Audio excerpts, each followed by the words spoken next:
আলিপুরের medical কলেজে 5 প্রসূতি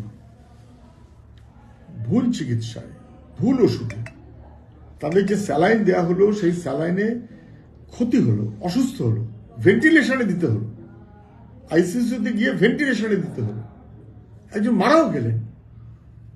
অথচ এইটাকে নিষিদ্ধ করেছিল কর্ণাটকের ফার্মাসিউটিক্যাল ডিপার্টমেন্ট বা গভর্নমেন্ট, এবং সেটা তারা পশ্চিমবাংলায় জানিয়েছিল। তারপরে তাই কে দায়ী হবে? স্বাস্থ্যমন্ত্রী, স্বাস্থ্য সচিব, কারা দায়ী? কারা কম পয়সায় লুট করার মতন করে ওষুধ কেনেন, স্যালাইন কেনেন? সরকারের কোন দপ্তর, কোন অফিসার, কে মন্ত্রী?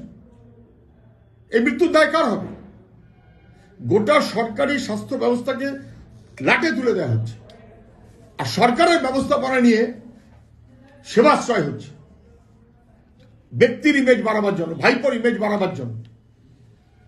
একদিকে সরকারি স্বাস্থ্য ব্যবস্থা ধ্বংস, আর সরকারি স্বাস্থ্য ব্যবস্থাকে ধ্বংস করে তার অংশ নিয়ে ভাইপোর ইমেজ বিল্ডিং, সেবাশ্রয় না কি একটা কি নাম দিয়ে, এটা অসভ্যতার সীমা থাকা উচিত।